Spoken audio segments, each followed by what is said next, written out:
नमस्कार साथियों, मैं मनीष मरकाम। आप सभी का मेरे चैनल में बहुत बहुत स्वागत है।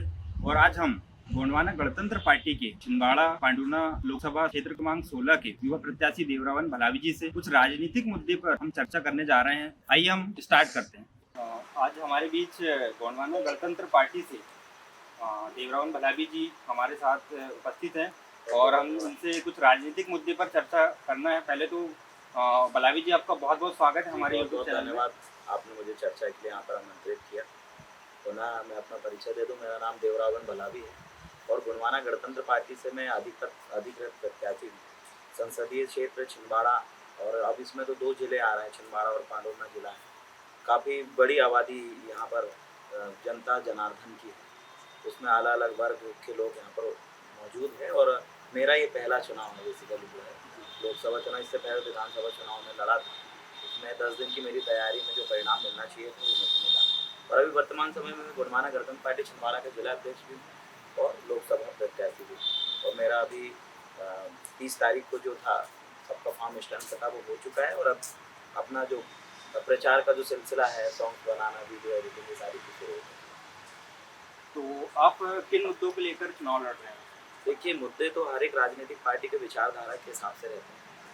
कई पार्टियां जुमलेबाजी भी, आपने पता है, देखा भी कि जैसा चुनाव आता है जिसका मतलब आप देखिए, तालाब बनाना है तो एक दम से जाके नेता वहाँ गड्ढा खोदने लगता है, बोले भूमि पूजन हो गया, तुम जिताओ, तालाब बन गया। कई जगह आप जाओगे, बोले क्या चाहिए आपको, स्कूलों के बच्चों के लिए स्कूल चाहिए, अस्पताल चाहिए। ऐसा नहीं है, बजट जारी नहीं हुआ लेकिन नेता जाएगा वहां पर गड्ढे खोदेगा, फोटो खींच के डल गया, आपको बस हॉस्पिटल मिल गया, बस वोट दो। ब्लैकमेलिंग। हमने वर्तमान राजनीतिक स्थिति परिस्थिति को बहुत अच्छी तरीके से जाना और समझा है और मेरे जो मुद्दे रहेंगे, ये जुमलेबाजी जो वर्तमान समय में सत्तासीन सरकार है, ये जुमलेबाजी मुद्दे हमने देखे और अभी भी जो लोग हैं बड़े बड़े वादे कर रहे हैं। लेकिन मेरा जो मेन मुद्दा है शिक्षा, स्वास्थ्य, रोजगार, जल जंगल जमीन, सिर्फ यही मुद्दे हैं लोकल के, जिनसे हम जूझे। छिंदवाड़ा की जनता आज आप देखिए, छिंदवाड़ा के ग्रामीण अंचलों में आप जाइए ना, अस्पताल ढंग से आपको मिलेगा, माता बहनों को खटिया के ऊपर ले जाके उस हालात में ले जाया जा रहा है। ये छत्तीसगढ़ का नक्सलाइट एरिया नहीं है। ये मॉडल, इसको छिंदवाड़ा मॉडल कहकर प्रचारित किया गया है। माननीय कमलनाथ जी जो यहाँ से 45 साल से सांसद है, जिनकी बीवी सांसद, इनके बच्चे सांसद, फिर उनका बच्चा खड़ा हुआ है, ये मॉडल का ढंग का पीट रहे हैं। आप देखिए क्या हालत है, खटिया में रख के ले जाते हैं। महिलाओं के सोनोग्राफी के लिए एक महिला, छिंदवाड़ा की महिला जाती है नरसिंहपुर, जो अमरवाड़ा हर रही की है, और इधर हालात इतने गंभीर है कि हॉस्पिटल बिल्कुल ध्वस्त हालात में। स्कूल आप देख लीजिए, जर्जर अवस्था में, पानी टपक रहा है, टीचर वहां उपस्थित है नहीं, बच्चे खाना खाने के लिए जा रहे हैं। ये मॉडल है, ये विकास है। हमको उसको सुधारना है, शिक्षा सुधारना है, स्वास्थ्य सुधारना है। जल जंगल जमीन में इतने विस्थापन की समस्या है, बच्चे रोजगार की तंगी से जूझ रहे हैं और यहाँ धड़ाधड़ जो नौकरियां हो रही, पैसा सेटिंग्स हो रही है। अभी देखिए, पैसा कोऑर्डिनेटर की जो वैकेंसी निकली थी, उसमें किन लोगों को भर्ती किया गया भाई? कोई भी वैकेंसी निकलती है तो उसमें बाकायदा इंटरव्यू होता है, एग्जाम होते हैं, आप योग्य जो भी बच्चे ने भाग लिया उनको आप वो चुनो। लेकिन नहीं, एक सत्तारूढ़ पार्टी ने अपने लोगों को नौकरी दे दी, अपने लोगों को पैसा में वो कर दिया। ये चीजें नहीं चलेगी। हम शिक्षा, स्वास्थ्य, रोजगार और जल जंगल जमीन और विस्थापन जैसी समस्या जो अभी पैदा हो रही है, इस चीज को व्यवस्थित करने के लिए और छिंदवाड़ा की जो धरातल की जो समस्या है उनको सुलझाने के लिए हम कर रहे हैं। विकास सिर्फ छिंदवाड़ा में नहीं, विकास गाँव में देखना चाहिए, क्योंकि छिंदवाड़ा जिला गाँवों में बसता है। सबसे ज्यादा वोट बैंक यहाँ पर गाँवों में है, तो हम गाँव का विकास हमारे लिए पहली प्राथमिकता है। तो मैं उन्हीं गाँव के मुद्दे के लिए करूँगा। हम बात करते हैं गोंडवाना पार्टी की, तो इसमें 3 प्रत्याशी हैं, गोंडवाना एक क्यों नहीं हो रही है? हमेशा याद रखिएगा, गोंडवाना गणतंत्र पार्टी जो है आदिवासियों की खासकर पार्टी रही है। और आप कहीं पर भी देख लीजिए, जब कोई बीजेपी कांग्रेस के अलावा कोई तीसरा दल जब उड़ता है तो उसके साथ क्या होता है, उसको तोड़ने के लिए कई प्रकार की षड्यंत्रबाजी लग जाती है। हर किसी का अस्तित्व आप देख लीजिए, आम आदमी पार्टी जो उठी उसके साथ भी यही हुआ, बहुजन समाज पार्टी जब उठी उसके साथ भी यही हुआ, मान्यवर काशीराम साहब ने इन चीजों की समस्या से जूझे। समाजवादी पार्टी आई तब भी यही हुआ, गोंडवाना भी आई, गोंडवाना के साथ भी वही हो रहा है कि जब जब एक प्रत्याशी खड़ा होता है, जब जब गोंडवाना का जनाधार मजबूत होता है, तो भाजपा और कांग्रेस के लोग इस थर्ड दल को, तीसरे दल जो कि शोषित वंचित पीड़ित लोगों का दल कहलाता है गोंडवाना गणतंत्र पार्टी, एसटी एससी ओबीसी और बहुजन मूवमेंट को, अम्बेडकरवादी मूवमेंट को मानने वाले लोगों का दल कहलाता है। अब जब ये हालात ये है, जब यहाँ पर पिछड़े लोग, दलित लोग, आदिवासी लोग, जो कि निचले तबके से आते हैं, नीची जाति से आते हैं, जब ये राजनीति में सफल होने लगते हैं तो इनको गिराने के लिए षड्यंत्रबाजी होती है।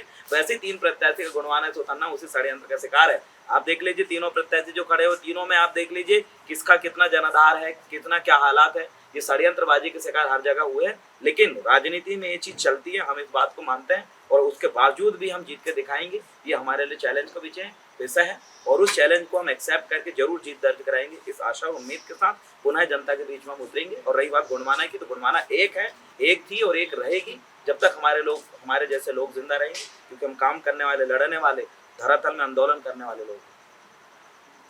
अभी कांग्रेस का जनाधार जो गिरा हुआ है जी। तो इससे अपनी गोंडवाना गणतंत्र पार्टी को कुछ फायदा पहुंचे? सबसे पहले चीज तो कांग्रेस हमेशा से ही ये कहती है कि गोंडवाना बीजेपी की बी टीम, और बीजेपी कहती है कि तुम कांग्रेस की बी टीम। तो ज्यादातर यहाँ 45 साल से सम्मानीय कमलनाथ जी यहाँ सांसद रहे हैं। अब उनका ये मानना है कि गोंडवाना यहाँ से खत्म हो जाए, इसको तोड़ने के लिए लाख षड्यंत्र उन्होंने चले, लेकिन गोंडवाना को तोड़ने पे असफल रहे कांग्रेस पूरी तरीके से बिखर गई। जितना भी आदिवासी वोट बैंक पूरा कांग्रेस को जाता है, जितना मुस्लिम वोट बैंक पूरा कांग्रेस को जाता है, जितना ईसाई वोट बैंक पूरा कांग्रेस को जाता है। क्यों जाता था? क्योंकि वो सबको लेके चलने की बात करते थे। लेकिन वर्तमान समय में कांग्रेस भी वही काम कर रही है जो बीजेपी कर रही है, कांग्रेस भी वही विचारधारा चल रही है जो बीजेपी चल रही है। अब जब लोग कन्फ्यूज हो गए कि कांग्रेस भी वही काम कर रही है विचारधारा, बीजेपी का भी वही विचारधारा वही काम करे, तो लोगों को दोनों को समान समझने लगे। इसलिए विधायक धड़ाधड़ आ रहा है। अभी कमलेश सर जी गए वहाँ पर बीजेपी में, क्यों? सब एक सा लगने लगा लोगों को। अब जाएंगे तो इसका पूरा बेनिफिट गोंडवाना को मिलेगा, वाकई मिलेगा। क्योंकि मुस्लिम समाज मैंने नहीं देखा कि बीजेपी को खुल के समर्थन किया हो, ईसाई समाज को कभी नहीं देखा मैंने को खुल के समर्थन किया हो, और आदिवासी को सदियों से कमलनाथ जी को 45 साल से वोट देते आ रहे हैं।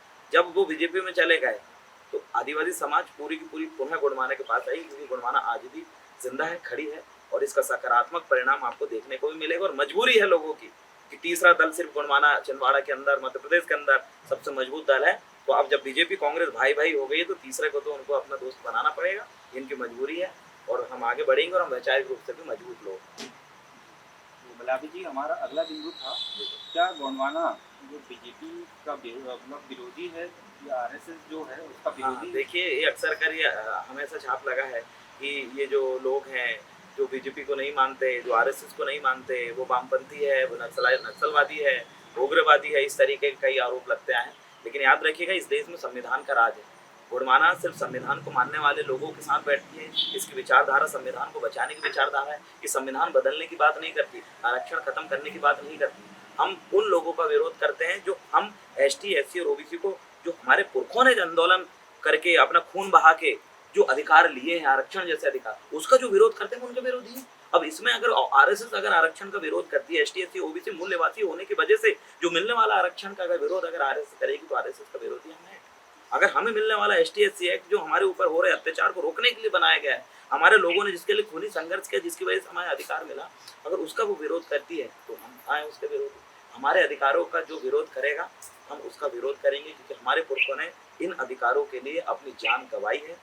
कई लोगों ने अपनी पूरी संतान गंवाई है, और जब हमारे पुरखों ने जब जान गंवाई है इन अधिकारों को बनाने के लिए, तो उनको बचाने के लिए हम भी जान गंवा सकते हैं, विरोध कर सकते हैं, लड़ सकते हैं। गुलाबी जी, और आपको मैं आपकी जो छवि थी तो आंदोलनकारी के रूप में थी, तो आपका राजनीतिक में आने का क्या है? देखिए, सबसे बड़ी चीज़ तो रेगुलर आंदोलन करें। 30-32 मुकदमा ये आंदोलन की वजह से अपने ऊपर झेल रहे हैं।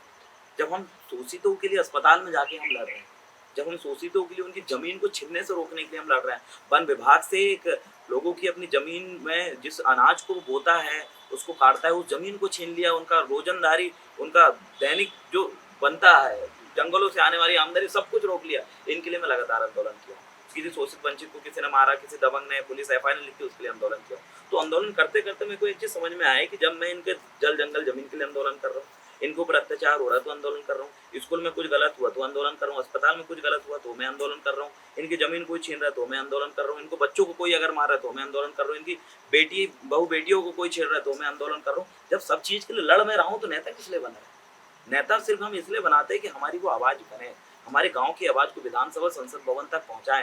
लेकिन जब वो व्यक्ति ही अपनी मार्ग से भटक रहे हैं, जब नेता ही अपना काम नहीं कर रहे हैं, तो इससे अच्छा तो हम जो काम कर रहे हैं, इससे अच्छा तो नेता नगरी में आके करना चाहिए।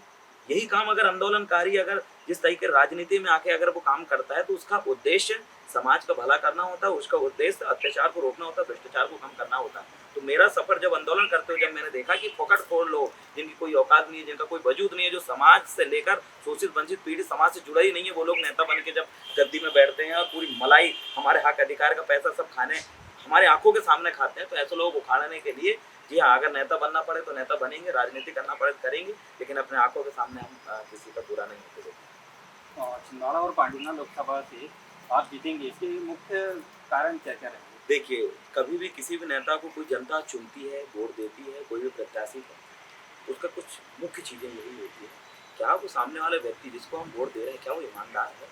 क्या वो वाक़ई लोगों के बीच में जाके सड़क में उतर के लोगों के दुःख दर्द को समझता है? क्या वो शिक्षित है? क्या वो बोल सकता है? क्या वो लड़ सकता है? क्या वो हमारे दुःख दर्द को समझ सकता है? जब ये सारी चीज़ें मिलती है तब जाके कोई अभी देखिए जितने प्रत्याशी खड़े हुए मुख्य 2 दल हैं हमारे बीच में, एक तरफ है बंटी साहू जी, एक तरफ कमलनाथ जी और तीसरा दल गुणमानस में खड़ा हुआ है। अब हम देखते हैं कि आज देखिए हेलीकॉप्टर से ऊपर से विकास नहीं दिखता। अब सड़कों में जाइए, जब हम तामिया की सड़कों में जाते हैं, अंदर साइड गाँव में जाते हैं, जब हमारे पानी के अंदर के गाँवों में हम जाते हैं, जुन्नारदेव के अंदर के गाँव में जाते हैं, हर्रे के अंदर के गाँव में जाते हैं, तो आप देखिए कुपोषित से बच्चे सड़ रहे हैं, उनके घर ढंग से नहीं बन पाए, नालियाँ तो दूर की बात है, पानी तो दूर की बात है।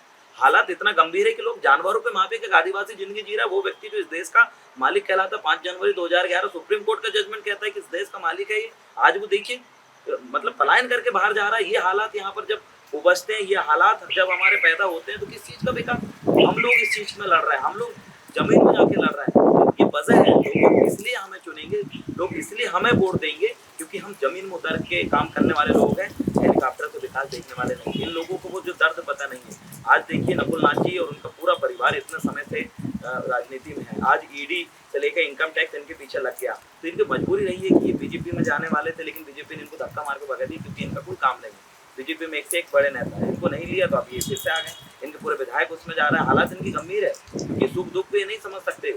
और दूसरी बात है, बंटी भैया जो वहाँ से खड़े हुए, बंटी साहू जी बीजेपी से, आप देखिए वो एक बड़े परिवार में बड़े पले बड़े लोग हैं, वो गाँवों की तकलीफों को नहीं सहन कर पाए, नहीं देख पाए, लेकिन हम तो उन्हीं में पड़े। हम एक आदिवासी परिवार से बिलोंग करते हैं।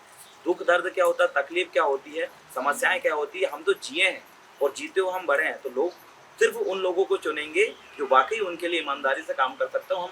हम पूंजीवादी विचारधारा के लोग नहीं हैं, मानसिकता के नहीं है, हम निजी मुनाफा देखने वाले लोग नहीं हैं, हम लोगों के लिए काम करने के लिए उतरे हैं।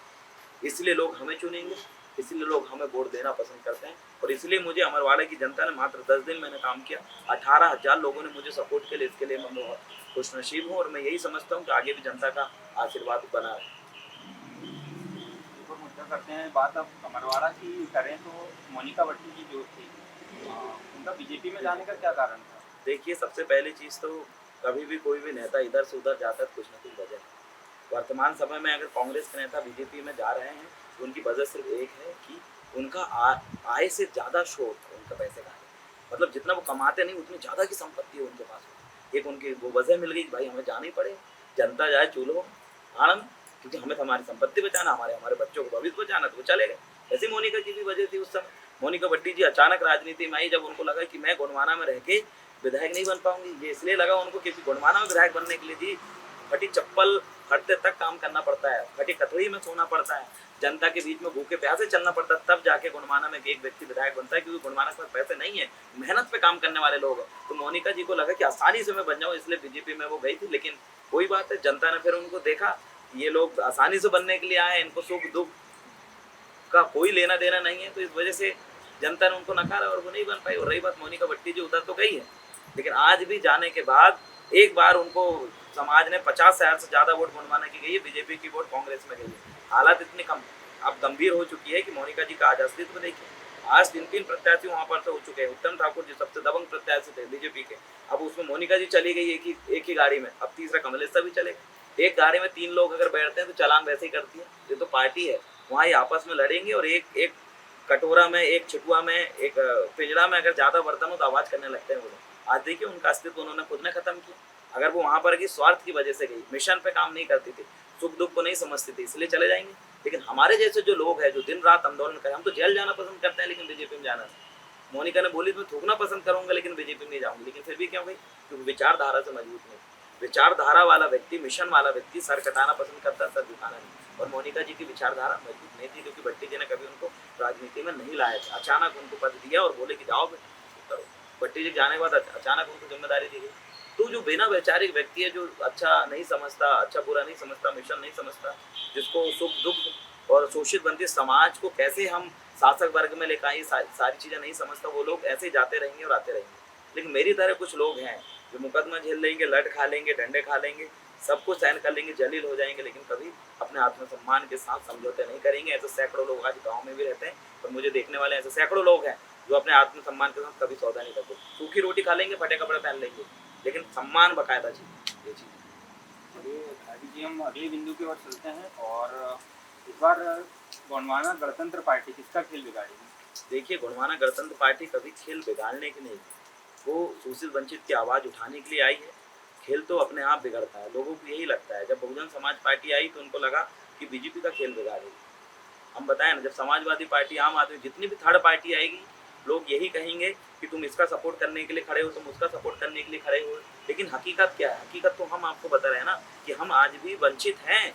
छिंदवाड़ा जिला आदिवासी बहुल्य जिला है, लेकिन आज आदिवासियों की स्थिति देखिए, आज एससी दलितों की स्थिति आप देखिए, मुस्लिमों की स्थिति आप देखिए, ओबीसी वर्ग की स्थिति आप देखिए। बाहर के लोग आके यहाँ राज कर रहे हैं साहब। जितने बड़े बड़े नेता हैं, सब ने यूपी बिहार से नेता लाके यहाँ, बड़े बड़े खदान उनके हाथ में, बड़े बड़े ठेके उनके हाथ में, सब तो उन्हीं के हाथ में दे दिए। हम तो खेल बनाने के लिए आए छिंदवाड़ा के लोगों का, कि छिंदवाड़ा का व्यक्ति ही छिंदवाड़ा का विधायक बने। हम छिंदवाड़ा के कोयले खदानों में छिंदवाड़ा का व्यक्ति ठेकेदार रहे। छिंदवाड़ा के इतने बड़े बड़े ठेके आ रहे हैं, उसमें छिंदवाड़ा का व्यक्ति ठेके ले। यूपी बिहार और बाहर से आए हुए लोग, बंगाल से आए हुए लोग यहाँ सांसद बन के बैठे 45-45 साल से। जब बाहर के लोग जब सांसद बन रहे हैं तो ठेके से लेकर सब कुछ उन्हीं को मिलेगा, फिर बचेगा क्या छिंदवाड़ा के लोगों के लिए? कुछ नहीं है। तो इसीलिए हम खेल बिगाड़ने नहीं, हम छिंदवाड़ा का खेल बनाने आए हैं और पूरी जनता के हक के लिए हम लड़ाई लड़ने आए हैं। इसलिए किसी का खेल बिगड़े ना बिगड़े, लेकिन इतना हम जरूर कहेंगे, यहाँ की जनता जरूर खेल जीतेगी, क्योंकि हम जो चुनाव लड़ रहे हैं वो जनता के लिए लड़ रहे हैं, सपोर्ट जनता का है। इसलिए चाहे बीजेपी का खेल बिगाड़े या कांग्रेस का बिगड़े या जो हो, हमें उनसे कोई लेना देना नहीं। हम सिर्फ जनता की आवाज़ बनने के लिए हैं और हम बन के रहेंगे और हम जीतेंगे। और हम ये साबित करके रहेंगे कि हर गरीब घर का व्यक्ति भी सांसद बन सकता है। हम साबित करके रहेंगे कि हर झोपड़पट्टी में रहने वाला व्यक्ति भी सांसद बन सकता है। हम साबित करके रहेंगे कि नेता बनने के लिए कोई बड़ा बैकग्राउंड की जरूरत नहीं पड़ती, एक सामान्य किसान का बच्चा भी बन सकता है। हम साबित करके रहेंगे कि पैसे देने वालों का काम राजनीति करना नहीं, गरीब व्यक्ति भी राजनीति करके आगे बढ़ सकता है। हम ये साबित करने के लिए यहाँ पर आए हैं। तो हर गरीब, शोषित, वंचितों की खेल बनाने के लिए हम आए हैं। अब इससे किसी का खेल बिगड़े तो बिगड़े, हमें लेना देना है। चलिए देवरमन भलावी जी, आपका बहुत बहुत धन्यवाद, आपका जो अमूल्य समय देने के जी लिए। जी जी।